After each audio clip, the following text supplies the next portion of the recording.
हम आपको कोलराउस का नियम बता चुके थे। अब हम कोलराउस के नियम पर आधारित दो छोटे छोटे सिंपल न्यूमेरिकल करते हैं। पहला क्वेश्चन है 0.1 m और 0.001 m NH4OH। तो NH4OH के दो अलग अलग विलयन हैं। एक विलयन 0.1 m मोलरता का है और दूसरा 0.001 m मोलरता का है। इनकी मोलर चालकता 3.6 और 34.0 दो बार क्यों दे रखी है एक ही विलयन की मोलर चालकता? क्योंकि पहली सांद्रता पर जब हमारी सांद्रता यानी मोलरता 0.1 m है तो लैम्डा mc का मान 3.6 siemens semi square mole inverse है। और जब हमारे विलयन की मोलरता लैम्डा 0.001 है तो मोलर चालकता 34.0 siemens semi square mole inverse है। ठीक है, तो दोनों बार वियोजन की मात्रा पूछी जा रही है, जबकि लैम्डा m अनंत का मान 271.1। ये जो ओम इनवर्स लिख रहा है इसे सीमेंस पढ़ा जा सकता है। लैम्डा m अनंत का मान इधर दोबारा लिख रहे हैं वही siemens semi square mole inverse. तो इस सांद्रता पर हमसे वियोजन की मात्रा पूछ रहा है। फॉर्मूला लगेगा lambda mc upon lambda m अनंत लगेगा ना।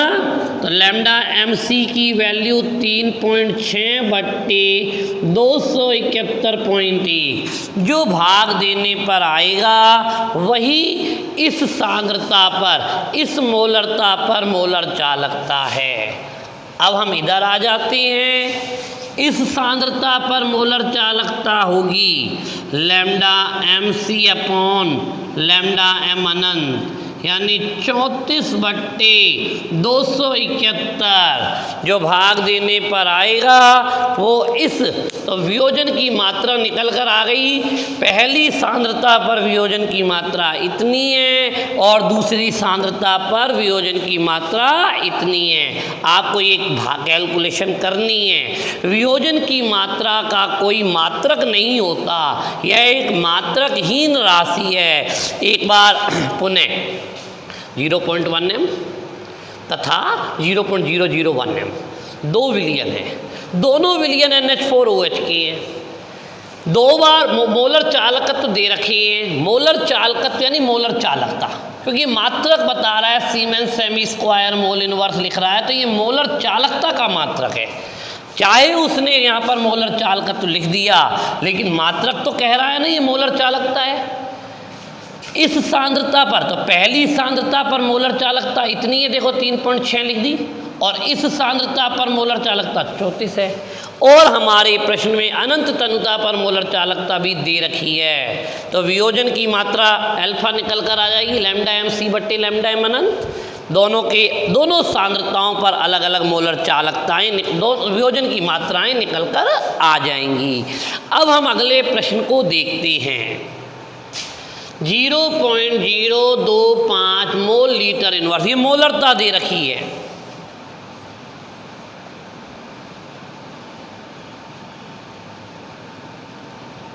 कैपिटल है।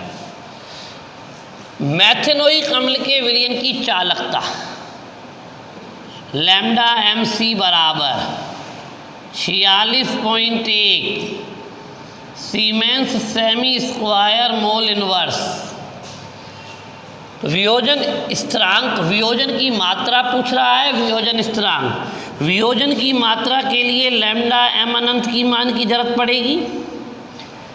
तो लैम्डा m यानी HCOH के लिए लैम्डा m अनंत, लैम्डा HCOOH अनंत बराबर लैम्डा एच प्लस अनंत प्लस लैम्डा एच सी ओ ओ माइनस अनंत बराबर 349.6 54.6 6 और 6 12 9 और 4 13 और 1 14 34 और 5 39 और 1 40 मात्रक siemens semi square mole inverse.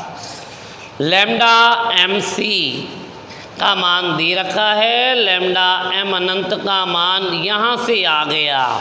हमने लैम्डा एम अनंत का मान क्यों निकाला?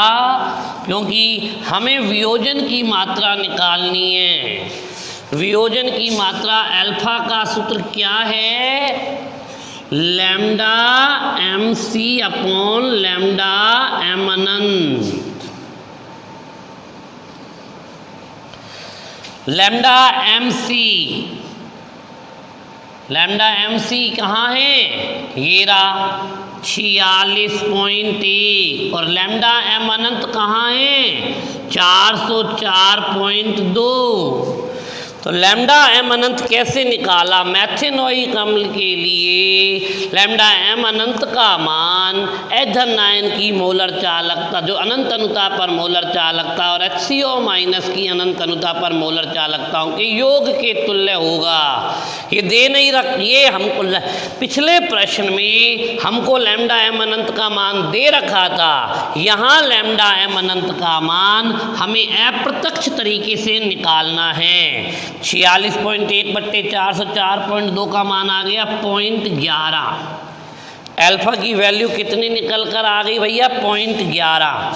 अब वियोजन स्थिरांक निकाल रहे के बराबर C alpha square 1 minus alpha. ये हमारी थ्योरी में नहीं है सूत्र, ये 11th क्लास की थ्योरी में था। वियोजन स्थिरांक के बराबर सी का मान सांद्रता 0.025, अल्फा का मान 0.11 का स्क्वायर 1 माइनस 0.11 के बराबर 0.025 गुना 0.11 गुना 0.11 बट्टा 0.89। तो ये वियोजन स्थिरांक निकल कर आ जाएगा। बिल्कुल 70% काम पुराना है। वियोजन की मात्रा पूछ रहा है, lambda M C upon lambda M अनंत। लैम्डा एम सी का मान प्रश्न में दिया, लैम्डा एम अनंत का मान कोलराउस के नियम स्वतंत्र अपवहन नियम से ज्ञात कर लिया कि किसी विद्युत अपघट्य की मोलर चालकता धनायन व ऋणायन की मोलर चालकताओं के योग के तुल्य होती है। अल्फा की वैल्यू आ गई।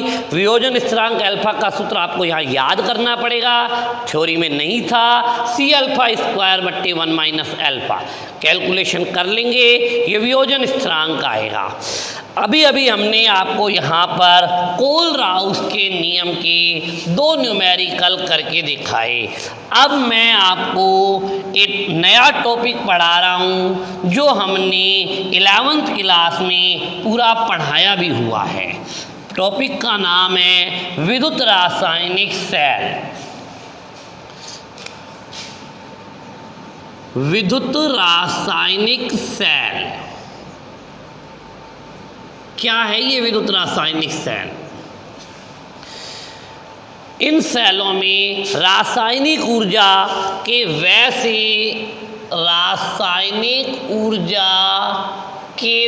से विद्युत ऊर्जा प्राप्त की जाती है।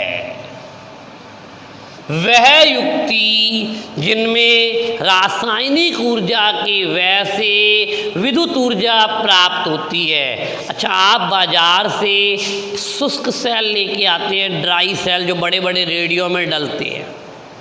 बड़े बड़े रेडियो का मतलब वो मोटे मोटे गोल गोल जो सेल होते थे, उसमें से लाइट निकलती है कि नहीं निकलती? कहाँ से निकलती है?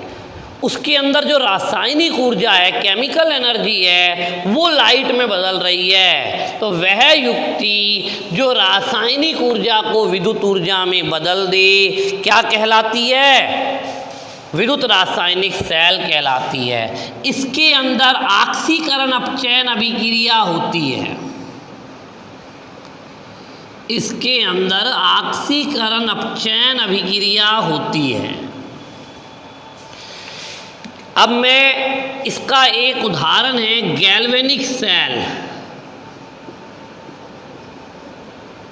गैल्वेनिक सेल जिसे अपन डैनियल सेल भी कहते हैं, ब्रैकेट में मैंने क्या लिखा है, डीसी, डैनियल सेल।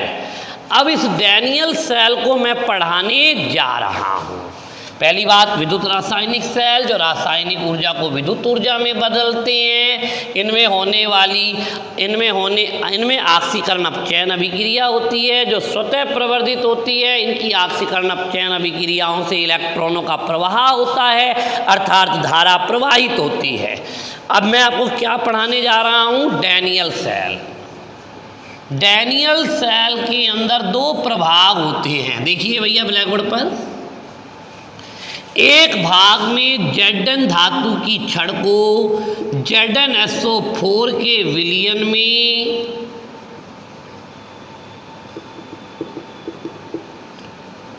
और दूसरे प्रभाग में Cu धातु की छड़ को CuSO4 के विलयन में डुबोकर रखा जाता है। दोनों प्रभागों के विलयनों को लवण सेतु की सहायता से जोड़ दिया जाता है। ये लवण सेतु बनाया है।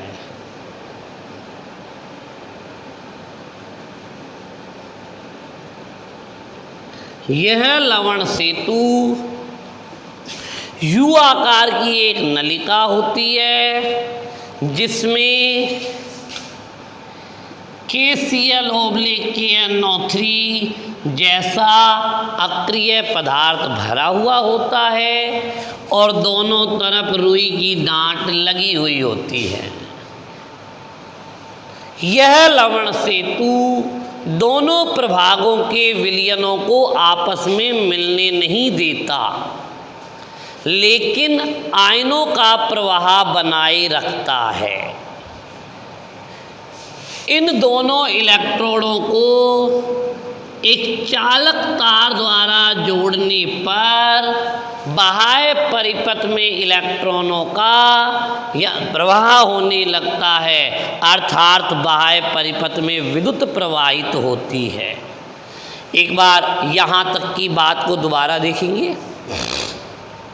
डैनियल सेल में दो प्रभाग होते हैं। एक प्रभाग में Zn धातु की छड़ को ZnSO4 के विलयन में और दूसरे प्रभाग में Cu धातु की छड़ को CuSO4 के विलयन में डुबोकर रखा जाता है।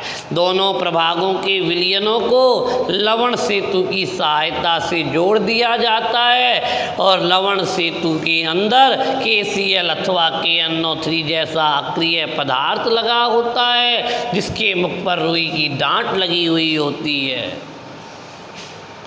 इस प्रकार धारा प्रवाहित करने पर, इस प्रकार बाह्य परिपथ को चालक तार से जोड़ने पर धारा प्रवाहित होती है और हमने यहाँ पर वोल्ट में गैल्वेनोमीटर लगा देते हैं। गैल्वेनोमीटर में विक्षेप यह दर्शाता है, गैल्वेनोमीटर की सुई हिलने लगती है, अर्थात धारा प्रवाहित हो रही है। ये सेल की बनावट थी। अब कार्यविधि, प्रोसेस क्या है, कैसे काम करता है।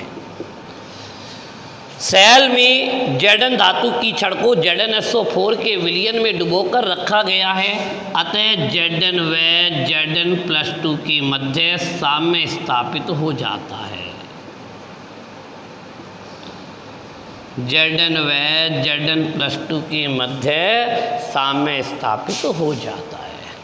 इसी प्रकार Cu धातु की छड़ को CuSO4 के विलयन में डुबोकर रखा गया है, अतः Cu व Cu+2 की मध्य साम्य स्थापित हो जाता है। इलेक्ट्रॉन त्यागने की इस प्रक्रिया में वह धातु अग्रणी रहती है। कौन सी धातु अग्रणी रहती है? जो अधिक धनी होती है। Zn Cu की तुलना में अधिक धनी है, तुलना में अधिक धनी है।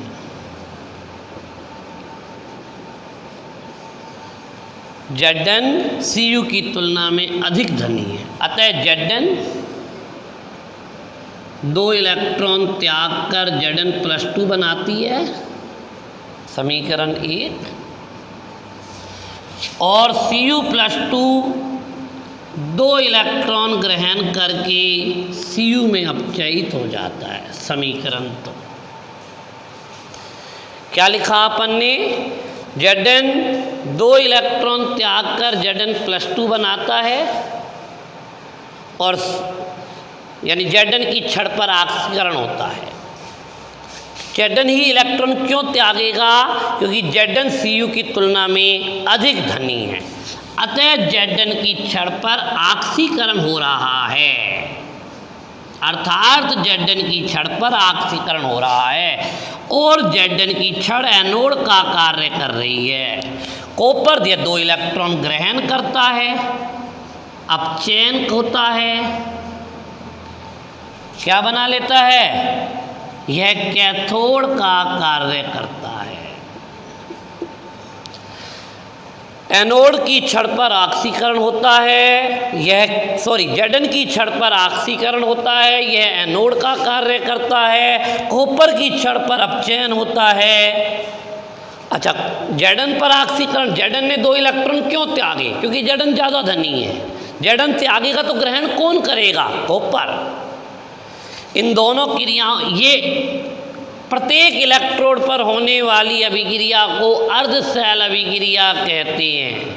प्रत्येक इलेक्ट्रोड पर होने वाली अभिक्रिया को अर्ध शैल अभिक्रिया कहते हैं, और दोनों इलेक्ट्रोडों पर होने वाली कुल क्रिया को नेट शैल अभिक्रिया कहते हैं। तो दोनों अभिक्रियाओं का जोड़ करके लिख रहा हूँ, Zn प्लस Cu+2, 2 इलेक्ट्रॉन इधर भी आएंगे, 2 इलेक्ट्रॉन इधर भी आएंगे, Zn+2 प्लस कॉपर। दोनों इलेक्ट्रोडों पर होने वाली कुल क्रिया को नेट शैल अभिक्रिया कहते हैं। अब सुनिए, अर्थात Zn की छड़ इलेक्ट्रॉन त्याग रही है। Zn द्वारा त्यागे गए इलेक्ट्रॉन एनोड से कैथोड की ओर गमन करते हैं, ये जा रहे भैया। अतः धारा, इलेक्ट्रॉन कहाँ से? एनोड से कैथोड की ओर गमन कर रहे हैं, अतः धारा कैथोड से एनोड की ओर गमन करती है। हाँ जी, अगले 1 मिनट के लिए हम, अगले 2-3 मिनट में हम पूरे डैनियल सेल को दोबारा एक एक शब्द समझना चाहिए। डैनियल सेल में 2 प्रभाग होते हैं। पहले प्रभाग में Zn धातु की छड़ को ZnSO4 के विलयन में, और दूसरे प्रभाग में Cu धातु की छड़ को CuSO4 के विलयन में डुबोकर रखा जाता है। दोनों प्रभागों के मध्य, दोनों प्रभागों को लवण सेतु की सहायता से जोड़ दिया जाता है। लवण सेतु U आकार की उल्टी की हुई नलिका है, जिसमें KCl अथवा KNO3 जैसा अक्रिय पदार्थ भरा हुआ होता है। इसके दोनों सिरों पर रुई की डांट लगी हुई होती है। यह लवण सेतु, यह लवण सेतु दोनों विलयनों को मिलने से रोकते हुए आयनों का प्रवाह बनाए रखता है। Zn की छड़, Zn 2 इलेक्ट्रॉन त्याग कर Zn+2 बनाता है। Cu 2 इलेक्ट्रॉन Zn और Zn+2 के मध्य साम्य स्थापित हो जाता है। इसी प्रकार कॉपर की छड़ को CuSO4 में डुबोकर रखा गया है, इसीलिए Cu+2 के मध्य साम्य स्थापित हो जाएगा। Zn Cu की तुलना में अधिक धनी है, अतः Zn 2 इलेक्ट्रॉन त्यागने की प्रवृत्ति रखेगी और कॉपर 2 इलेक्ट्रॉन ग्रहण करने की प्रवृत्ति रखेगा। Zn की छड़ पर ऑक्सीकरण हो रहा है, यह एनोड का काम करता है। कॉपर की छड़ पर अपचयन हो रहा है, यह कैथोड का काम करता है। यानी Zn द्वारा त्यागे गए इलेक्ट्रॉन कैथोड, कहाँ? एनोड से कैथोड पर जा रहे हैं। ये इलेक्ट्रॉनों का प्रवाह हो रहा है एनोड से कैथोड की तरफ और धारा का प्रवाह होगा कैथोड से एनोड की तरफ। अब हम डैनियल सेल का निरूपण कैसे करते हैं? डैनियल सेल का निरूपण,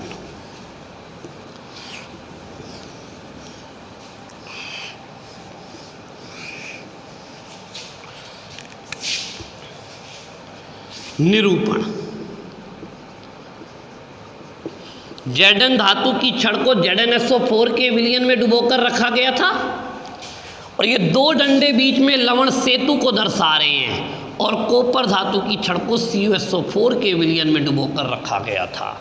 यहाँ पर इस विलयन की सांद्रता C1 और यहाँ इस विलयन की सांद्रता ब्रैकेट में लगा देंगे, ये माइनस और ये प्लस, या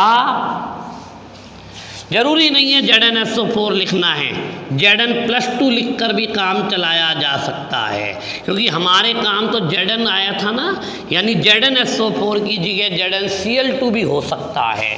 कोई भी Zn+2 रखने वाला आयन विलयन हो सकता है, तो इन दोनों में कोई आपको दिक्कत नहीं होनी चाहिए। अब आती है बात मानक डैनियल सेल। मानक डैनियल सेल, ये मानक डैनियल सेल क्या है? यदि डैनियल सेल के दोनों प्रभागों की सांद्रता इकाई हो, यदि डैनियल सेल में दोनों प्रभागों की सांद्रता इकाई हो तो इसे मानक डैनियल सेल कहते हैं। तो यहाँ पर जो हमारी सांद्रता है इनको इकाई करना है।